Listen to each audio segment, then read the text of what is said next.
할렐루야. 우리 예수님께서 죄와 사망의 권세를 이기시고 부활 승리하셨습니다. 우리 앞뒤로 좌우로 보시고 우리 축복하십시다. 예수님께서 죄와 사망의 권세를 이기시고 부활 승리하셨습니다. 할렐루야. 우리 주께 영광의 박수 드립니다. 사랑합니다. 축복합니다. 우리 오늘 유치부 또 초등부 잽스 또 우리 중고등부 찬양 할렐루야 찬양대 찬양 너무 감동적입니다. 너무 감사하고 또 이 모든 예배를 수고하신 모든 분들 진심으로 감사합니다. 우리 사랑합니다. 우리 박수로 한번 축복하겠습니다. 오늘 이 자리에 함께 하신 분들 우리 하나님의 은혜와 축복이 함께 하시기를 바랍니다. 하나님은 우리 사람을 행복하도록 지었습니다. 진정한 행복은 뭘까요? 많이 먹으면 행복할까요? 우리 학생들, 내가 하고 싶은 꿈을 이루면 행복할까요? 그런데 행복의 진정한 한 가지 원칙이 있는데 그것이 무엇인가 하면 바로 자유입니다. 내가 매이지 않는 것, 진정한 자유. 그 자유는 어디서부터 올까요? 죄에서부터 자유하는 사람만이 진정으로 행복할 수가 있습니다. 이 모든 것에서 자유하는 사람이 정말 행복한 사람입니다. 하나님은 하나님을 알 수 있도록 사람을 만들어 주셨는데 행복할 수 있도록. 그런데 사람이 그만 이제 죄를 짓게 됩니다.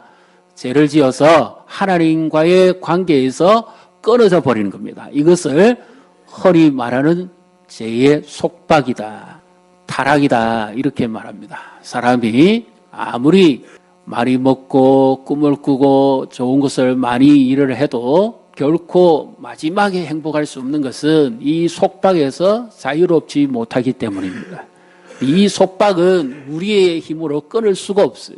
죄는 인간이 스스로 끊어낼 수가 없습니다. 그래서 성경에 보면 죄의 삭은 사망이다. 죄값은 모든 사람이 다 끝내 죽게 되는 겁니다. 그래서 성경은 이렇게 말씀합니다.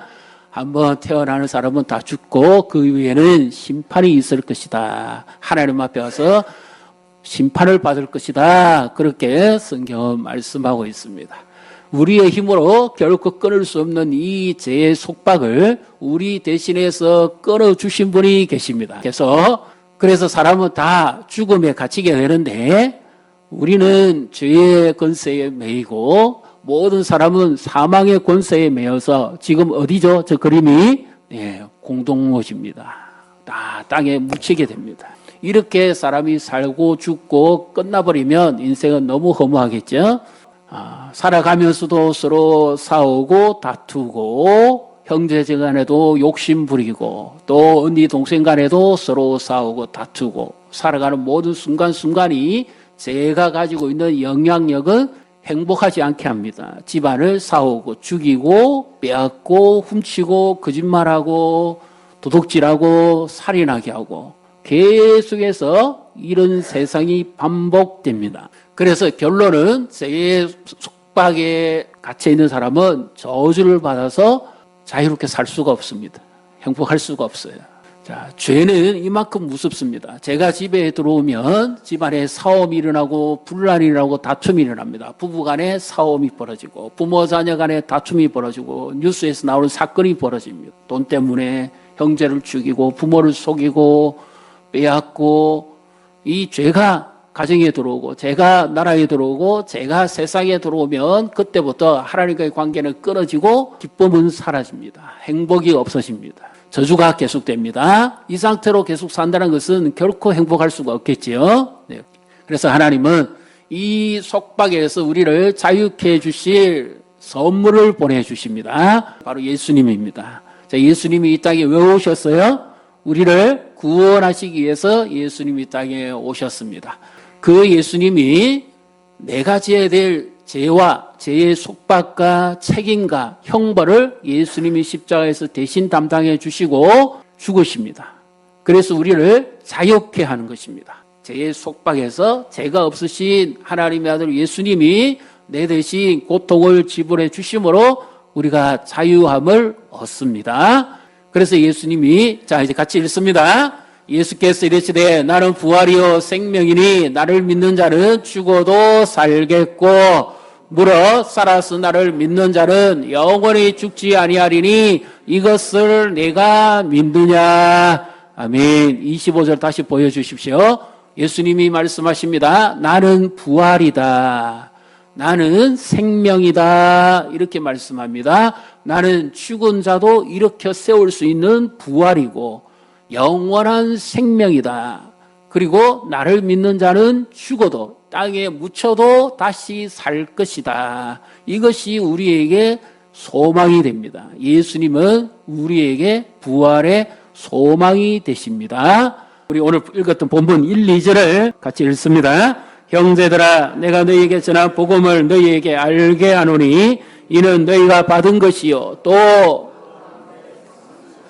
너희가 만일 내가 전한 그 말을 굳게 지키고 헛되이 믿지 아니하였으면 그로 말미암아 구원을 받으리라. 아멘. 내가 너희에게 전한 복음을 너희가 들었고 헛되이 믿지 아니하면 이 말은 굳게 믿으면 구원을 얻으리라. 이렇게 말씀하고 있죠. 내가 너희에게 전한 복음입니다. 이 복음을 대신에 우리가 다시 한번 이렇게 한번 읽어보십시다. 예수를. 자, 다시 읽습니다. 형제들아, 내가 너희에게 전한 예수를 너희에게 알게 하노니 이는 너희가 받은 것이요 또 그 가운데 선 것이라. 2절도요. 너희가 만일 내가 전한 이 예수를 굳게 지키고 헛되이 믿지 아니하였으면 그로 말미암아 구원을 받으리라. 아멘.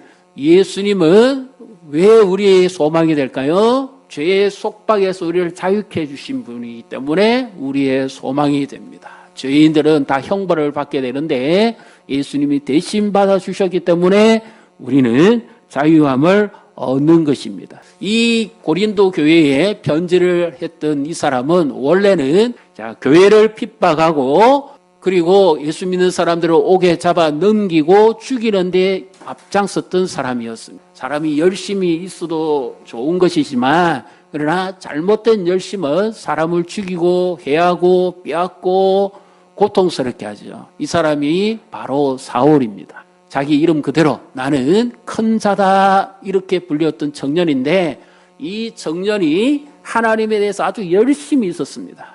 그렇기 때문에 너무 당당했어요.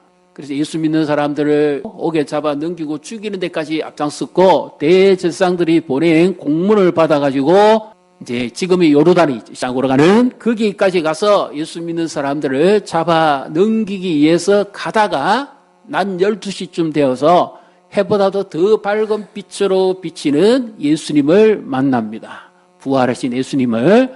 그리고는 사울아 사울아 네가 왜 나를 핍박하느냐. 그러니까 주여 니시니까 나는 네가 핍박하는 나사렛 예수다. 그 예수님의 음성을 듣고 꼬꾸라져서 회개합니다. 그리고는 이 한때 청년 사울이 변화가 됩니다. 그래서 예수를 핍박하고 죽이던 그가 오히려 예수님을 전하고 예수님만이 구원이고 예수님만이 소망이라고 하는 복음을 전합니다. 그리고 심지어 그리스, 지금의 그리스 그리고 튀르키예 이 지역에 가서 예수만이 소망입니다 복음을 전했다가 잡혀서 옥에도 갇히고 또 두들겨 맞기도 하고 억울하게 또 고통도 당하고 굶주리기도 하고 이런 사람으로 변화됩니다. 이 사람이 왜 이렇게 바뀌게 됩니까? 자기 열심으로 하나님을 아는 열심으로 그렇게 교회도 핍박하고 어지럽게 했던 사람이 왜 갑자기 이렇게 바뀔까요? 무엇 때문일까요? 그럼 바로 부활하시고 자기에게 찾아오신 예수님을 만났기 때문입니다. 우리 성경 3절 4절을 같이 읽습니다. 내가 받은 것을 먼저 너희에게 전하였노니 이는 성경대로 그리스도께서 우리 죄를 위하여 죽으시고 장사 지낸 바 되셨다가 성경대로 사흘 만에 다시 살아나사. 사도 바울이 만났던 예수님은 구약의 성경에 약속했던 대로 오셔서 고난을 받으시고 십자가에서 대신 죽으시고 그리고 말씀하신 대로 부활하셨습니다. 우리 사랑하는 친구들, 예수님은 며칠 만에 부활하셨어요? 예. 왜 3일 만에 부활했지요? 하루 만에 부활할 수도 있고 이틀 만에 부활할 수도 있고 1년 뒤에 부활할 수도 있고 왜 3일 만에 부활했죠? 성경대로 예수님이 며칠 만에 부활한다 그러셨어요? 3일. 있습니까?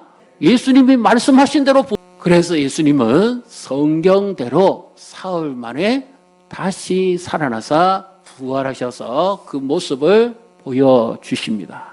자, 사람은 보통 죽으면 끝이라 그러는데 결코 죽음이 끝이 아닙니다. 그러면 이 사도 바울은 예수님을 전하면서 어떻게 그가 이런 삶을 살 수 있었을까요? 왜 인생이 바뀌고 역전이 됐을까요? 무엇 때문일까요? 우리가 성경 구절을 또 같이 읽어봅니다. 10절, 11절을 같이 읽습니다. 그러나 내가 나된 것은 하나님의 은혜로 된 것이니 내게 주신 그의 은혜가 헛되지 아니하여 내가 모든 사도보다 더 많이 수고하였으나 내가 한 것이 아니요 오직 나와 함께 하신 하나님의 은혜로라. 그러므로 나나 그들이나 이같이 전파하며 너희도 이같이 믿었느니라. 아멘. 나의 나된 것은 전적인 하나님의 은혜는 하나님이 주신 선물이다 그 말이죠. 나는 도무지 예수님을 만날 자격이 없는 죄인이었고 괴수였는데 예수님이 나에게 오셔서 만나주시고 나를 구원해 주시고 그리고 이 예수님의 십자가의 죽으심과 부활을 정언하도록 나를 도구로 사용해 주셨습니다. 그래서 내가 한 모든 것은 전적인 하나님의 은혜입니다. 예수님을 만나면 소망을 가지게 됩니다. 오늘 우리도 이 예수님을 만나면 우리의 슬픔이 사라지고 고통이 사라지고 두려움이 사라지고 기쁨으로 감사로 환희로 영광으로 바뀔 줄 믿으시기를 바랍니다. 어떻게 그러면 부활이 죽은 자가 다시 살아날 수 있느냐 하는 것이 소망이 되는가 하는 것을 제가 그리스 그리고 지금의 튀르키예라고 하는 이 성경에 기록되어 있는 이 지역에 가서 그 사실을 알았습니다. 우리나라 문화로는 도무지 이해가 안 되는데 아니 어떻게 소망을 가질 수 있느냐 말이죠. 성경에 나와 있는 단어로 치면 죽은 자의 땅이라고 있습니다. 죽은 자의 땅. 여기는 죽은 자만 묻히는 곳입니다. 그러니까 일종의 어디죠? 공동묘지입니다. 이것을 지역별로 구분합니다. 죽은 자는 죽은 자만 묻는 땅에 가다 묻습니다. 거기만 집중적으로 둡니다. 그래서 죽은 자에게 있어서 최고의 소망은 무엇이겠습니까? 죽은 자가 최고의 소망하는 것은 살아나는 겁니다. 죽은 자가 가질 수 있는 소망은 살아나는 겁니다. 산자들이 모여 사는 땅이 있습니다. 죽은 자는 썩어서 냄새가 나고 시체 뿌리고 절망이고 사망의 냄새만 풍깁니다. 그런데 산자는 살아있기 때문에 살아있는 냄새를 풍기고 향기를 풍기고 움직이고 역동적입니다. 죽은 자가 가장 바라는 것이 뭐냐면 살기를 원하는 거예요. 그래서 이 죽었다는 말은 성경의 표현을 치면 누웠다는 뜻입니다. 하나님과의 관계에서 끊어져서 누웠다. 누운 자가 소망하는 것이 무엇이냐? 일어서는 겁니다. 이게 부활입니다. 그래서 죽은 자의 최고의 소망을 뭘까요? 산자의 땅에 들어가는 겁니다. 산자의 땅에 들어가는 거. 이 산자의 땅에 있는 사람들이 더 소망하는 것이 있습니다. 과연 그게 어디일까요? 거룩한 자의 땅입니다. 그래서 죽은 자의 소망은 살아나는 자의 땅에 가는 것이고 살아있는 자의 최고의 소망은 어디까지 가는 거죠? 거룩한 자의 자리에 이르는 겁니다. 우리는 부활을 죽은 자가 살아난다. 이건 믿으라. 자꾸 이것만 부활이라고 생각하는데 그보다도 성경은 더 놀라운 말씀을 지금 하고 있습니다. 죽은 자가 살아나는 것. 이것도 소망이지만 어떻게 그것이 가능하냐? 예수님은 바로 우리를 회복시키시는 구원자이시기 때문에 소망이 됩니다. 자, 예수는 죽음 건너편의 부활의 소망입니다. 그래서 이것을 제가 이제 영적으로 다시 한번 설명드립니다. 영적으로 하나님과의 관계가 끊어져 있으면 죽은 자입니다. 육체적으로 살아있지만 호흡을 하고 있지만 영적으로는 죽은 자예요. 죽은 자가 있습니다. 이들은 어떻게 회복되느냐 하면 십자가 지시고 죽으시고 부활하신 그 예수님을 만나야만 살아있는 생명이 들어갑니다. 그렇게 할 때 영적인 생명이 그에게 들어가서 그가 구원을 받습니다. 그 다음에 이 구원을 받은 자, 산자의 땅에 사는 사람들은 이것으로 끝이 아니고 이보다도 더 나은 영원한 영광이 있다는 거예요. 그래서 믿는 자들 하여금 좌절하거나 낙심하지 말고 끝까지 믿음으로 싸워서 승리하라는 겁니다. 그래서 어떻게 되라고요? 이 거룩한 자의 땅에 들어가는데 이것은 단순한 죽어서 가는 천국만을 의미하는 것이 아닙니다. 우리가 살았어도 이 하나님 나라를 꿈꾸고 소망하며 살아갈 수 있는 소망입니다. 누구처럼 되는 것이 영화죠? 예수님처럼 되는 겁니다. 그래서 우리에게 주는 부활의 소망이라는 것은 죽어서 살아나는 것, 이것만이 부활이 아니고 산자로서 더 영화롭게 살 수 있는 소망이 있다는 거예요. 믿습니까? 이것이 진정 하나님이 우리에게 주시고자 하는 부활입니다. 예수님이 죽은 가운데서 십자가에서 죽으실 때 어떻게 말씀하셨어요? 다 이뤘다 하시고 하늘의 공동체, 천국의 공동체, 하나님이 다스리시는 그 나라를 우리에게 주시고 믿음으로 살아갈 수 있도록 우리에게 부활을 주신 겁니다. 죽은 자가 부활한다? 이것만이 성경이 말씀하고 있는 부활이 아니에요. 더 나은 소망, 더 나은 부활이 있다는 거예요. 그래서 성경은 그러므로 내 사랑하는 형제들아 굳건히 서서 흔들리지 말아라. 너희 수고가 주 안에서 결코 헛되지 않는다. 더욱 주의 일에 힘쓰는 자들이 되라. 그렇게 말씀합니다. 2002년 월드컵 때 대한민국이 4강에 들어갈 수 있도록 하는 마지막 경기입니다. 맞지요? 네, 완전히 패했다가 16강에서 역전승하고 8강도 이기고 그리고 4강에 들어갈 수 있는 바로 길목을 경기인데요. 자, 우리 어린 친구들 유치부 초등부는 2002년이면 태어나지도 않았을 때다. 맞죠? 손흥민이라든지 이런 선수들은 잘 알겠다. 그죠? 네. 그래서 우리의 삶을 경기에 비교하고 있어요. 달려가는 거, 쉬지 않고 달려가는 거, 죄와의 싸움에서 쉬지 말고 계속 싸우라는 거예요. 그래서 마지막으로 최종 어디까지 갑니까? 이렇게 계속 소망하면서 달려가는 삶의 최고 마지막은 어디죠? 상 받는 겁니다. 월드컵으로 치면 우승이죠. 그래서 예수님이 우리에게 주시고자 하는 것은 죽어서 그냥 부활만 해라, 이것이 아니고 예수님처럼 될 수 있도록 우리에게 산 소망이 되셨다는 거죠. 그래서 우리가 이 땅에서 주를 위해 수고하고 애쓴 만큼 천국에서 상을 받습니다. 그리고 그렇게 거룩한 자의 땅에 들어가기를 원하는 것처럼 우리가 살아서 거룩한 자로서 사는 것입니다. 예수님처럼 사는 것. 이것을 예수님이 주시기를 그렇게 원하셔서 십자가를 지시고 대신 고통을 받아주신 거예요. 그래서 이렇게 상을 받습니다. TV 중계를 볼 시간이 없어서 이미 우리나라가 질 것 같았는데 역전승했어요. 16강에서 이탈리아의 싸움에서 극적으로 이겼습니다. 그죠? 본방을 보면서 대한민국이라고 가음을 치고 환호하고 박수를 쳤던 그 사람들처럼 그렇게 할까요? 재방송을 보는 사람은 어떻게 봅니까? 아주 여유 있게 봅니다. 왜? 저러다가도 이기는 거야. 어떻게 알지요? 이미 끝을 알고 있잖아요. 들었잖아요. 예수님의 부활의 최고의 소망은 우리로 하여금 죄와 싸워서 이기고 영원한 삶을 살게 하는 것입니다. 그래서 내 사랑하는 형제들아 흔들리지 말아라는 거죠. 믿음을 굳건히 해라는 거죠. 예수님처럼 살아갈 수 있도록 믿음을 더 확실하게 해라는 거죠. 죽어서 천국만 가는 게 그것이 부활이 아닙니다. 이 땅에서 산자가 거룩한 자의 땅에 올라가기를 그렇게 소망하는 것처럼 믿음으로 힘써서 싸우라고 말입니다. 냄새나고 썩고 부패해버린 이 땅이지만 살아있는 자답게 부활신앙을 가진 자답게 그렇게 살아가면 하나님이 기뻐하시고 예수님을 복음을 전하면서 하나님이 기뻐하는 아름다운 열매를 맺을 줄 믿으시기를 바랍니다. 그래서 끝내 마지막은 어디예요? 성도가 가는 마지막 천국 예수님 닮는 거예요. 이런 거. 작은 예수. 이것이 우리에게 주어지는 최고의 부활의 소망입니다. 그래서 우리는 말씀을 읽어야 되고 말씀을 배워야 되고 말씀 위에 굳게 써야 됩니다. 왜 그렇습니까? 그분은 살아계신 분이기 때문입니다.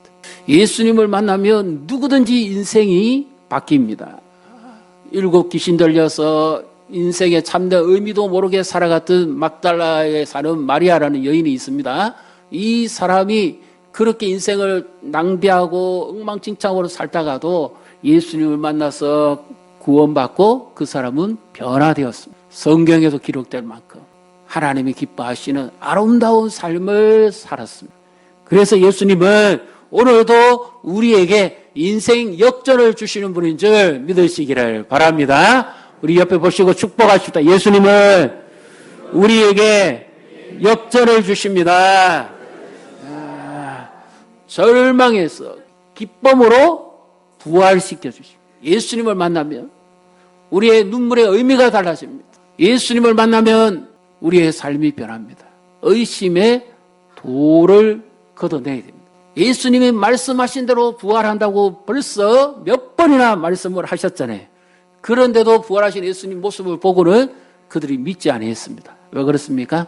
이성적으로 그들이 생각했던 논리적으로 안 맞기 때문에. 부활은 내 이성으로 믿지 못합니다. 하나님이 은혜를 주셔야만 부활이 믿어지는 것이지 이성적으로는 결코 믿어질 수가 없어요.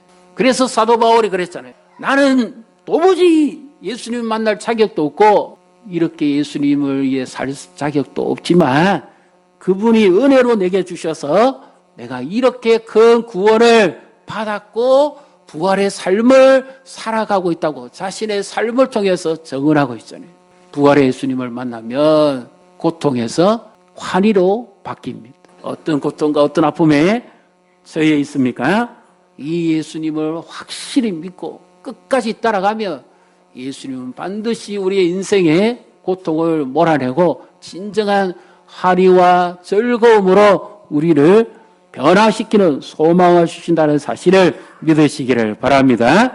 그러면 한 가지 의문이 있지요. 왜 그들은 그렇게 됐을까요? 그것은 바로 자기들에게 있지 않았습니다. 하나님이 약속하신 대로 이루시는 분이다는 사실을 믿는 능력이 그들에게 임했기 때문입니다. 하나님이 약속하신 말씀대로 예수님이 십자가 죽으시고 부활하신 것 같으면 하나님은 그의 말씀의 능력대로 이루시는 분이라는 것을 확실히 그들이 믿을 수 있었습니다. 이것이 그들의 삶을 바꾸기 시작했습니다. 어떠한 두려움과 고통과 절망 속에서도 하나님의 능력을 믿기에 그들은 말씀을 따라갔던 거죠. 그래서 우리도 하나님의 말씀의 능력을 믿어야만 인생이 변하고 삶이 역전되는 줄 믿으시기를 바랍니다. 하나님의 능력을 의심하면 안 돼요.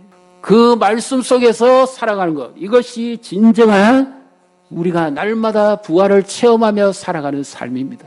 왜 그렇습니까? 그분이 살아계신 분이기 때문에. 진정한 부활을 예수님이 마지막에 이루어주시기를 원했던 것처럼 천국의 공동체 안에서 그래서 자기 자신을 내려놓는 겁니다. 이기심을 내려놓고 경쟁심을 내려놓고 사랑하고 섬기게 되는 결론이 바로 천국의 공동체의 삶을 사는 것이 부활입니다. 그래서 부활은 우리에게 소망입니다. 예수님이 부활의 소망입니다. 죄 많고 어려운 일 많고 고통 많은 이 세상이지만 이 예수님을 만나야 진정 우리가 눈물의 의미가 바뀌고 기뻐하며 살아갈 수가 있습니다.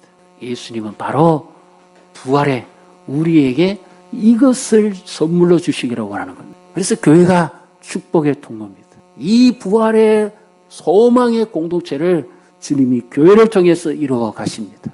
그래서 우리가 교회를 사랑하고 교회에서 예배 드리는 것이 기쁨이 되고 주님을 만나는 삶을 꿈꿔야 됩니다. 교회는 그분의 몸입니다. 교회를 사랑하는 것이 주님을 사랑하는 거죠. 그래서 부활의 능력 있게 삶을 살아가는 사람은 죽은 냄새를 흡입하고 살아있는 냄새로 바꿉니다. 내 안에 예수님의 향기를 나타냅니다. 내가 만나는 사람마다 변합니다. 무엇 때문일까요? 예수님으로 인해서 삶이 변하는 겁니다. 내 안에 누가 계시게? 예수님이 계시기 때문에 이 예수를 믿고 사는 것이 진정한 우리의 최고의 축복이요 영원한 소망인 줄 믿으시기를 바랍니다. 그래서 이 세상에서 어려운 일 당해도 고통을 당해도 그러나 끝내는 뭡니까? 우리는 반드시 승리합니다. 인생이 역전됩니다.